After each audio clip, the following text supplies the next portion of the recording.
Tides of Annihilation. The gaming landscape is finally shifting. We have long been dominated by Western developers, but now a new wave of Chinese game creators is captivating the world with innovative titles like Tides of Annihilation and of course the beloved Wherewindsmeet. But that's not just all. What are the gaps that these Chinese developers are filling which the West basically cannot fill? Or what they've been missing in the last couple decades? Why are we seeing an upsurge until now? And lastly, what is the people missing when it comes to these new action RPGs which Tides of Annihilation is clearly hitting? This trailer made me see Final Fantasy 15 type of shit. Devil May Cry shit, some Bayonetta shit. Every boss is over here bringing out the blades, and one boss was riding on the horse and still doing martial arts on the horse. The people who've been sleeping under a rock for the last couple weeks, Tides of Annihilation blends an Arthurian elements with a modern and gritty settings, and basically they're trying to portray and reimagine the Knights of the Round Table for today. And this game is based in my backyard, if you wouldn't believe it.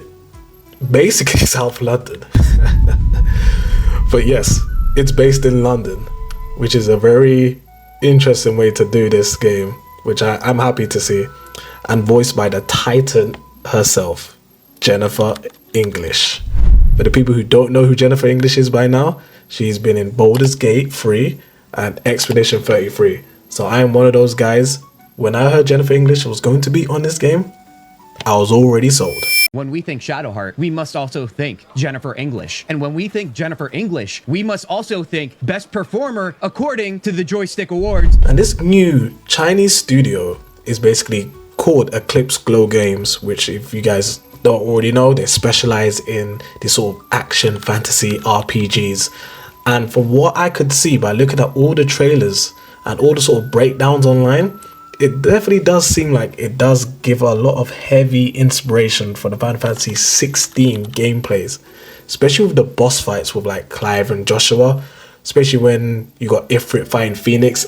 It gives that vibe that, yeah, you guys took some inspiration from this. That's not a bad thing, especially when it comes to the mechanics as well, because I can see that they've gotten points in where these sort of massive titan fights, these boss fights work, and they've kind of stylized it to their own way of making this game.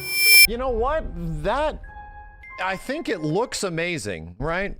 I think it looks amazing, but it more comes across as like just the pace of the battle itself, not a traditional action game. It more comes across as an Asura's Wrath fight, you know? And what is another game that has effectively Asura's Wrath fights? Kind of Final Fantasy 16. But I'm here to ask the big question. And that big question is, why is the Western market, aka the gaming market, so resistant to the Chinese market? Today we're going to be breaking down that said thing. So if you liked the video already, please like and subscribe so we can rival the titans of the YouTube gaming commentary. I'll be responding to every comment. Let's do it. The legacy made in China. For years, the Western perception of Chinese developers was largely dominated by the mobile market. When it comes to these sort of gacha playing games, they've heavily focused on sort of aggressive monetization.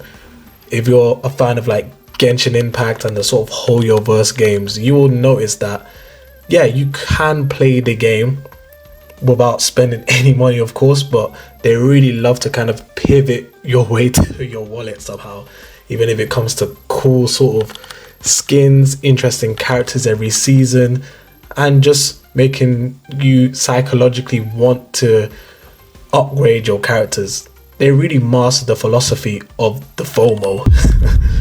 And it's just not just aggressive monetizations which is kind of held back in the West. There's also been a lack of identity when it comes to poor localization, especially in the early international releases. when it comes to these Chinese games. And who can we obviously thank for that? You know, I'll give you 3 letters.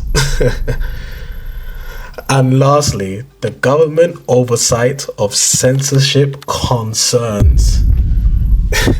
Yes, this is a major area of anxiety due to the strict censorship and content approval processes. Basically in China, there's always been a fear lingering in the West and China when it comes to the sort of censorships and the sort of rules when it comes to when a Western game goes into China's market or vice versa.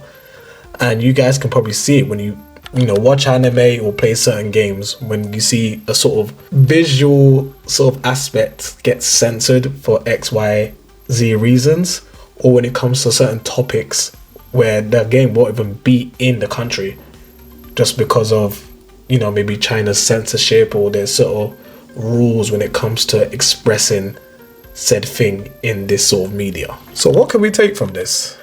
The Western gaming market and media has either been ignored or dismissed when it comes to Chinese developers, often boxing them into a corner, especially when it comes to the mobile and sort of monetization sort of genre. They've kind of kept them locked in, and if you're not a gamer who's really exploring all these sort of genres, you can kind of live your life and not really care about these sort of Chinese games. Or if you're not a big gacha fan or a big anime fan, you won't even notice these sort of games which are coming out.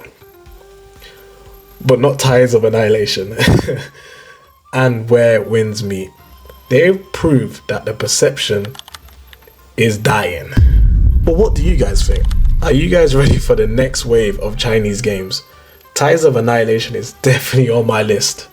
And obviously I am playing Where Winds Meet. So let me know what you guys' thoughts are in the comments. And if I missed anything, I am responding to every comment. Take care, guys. Peace.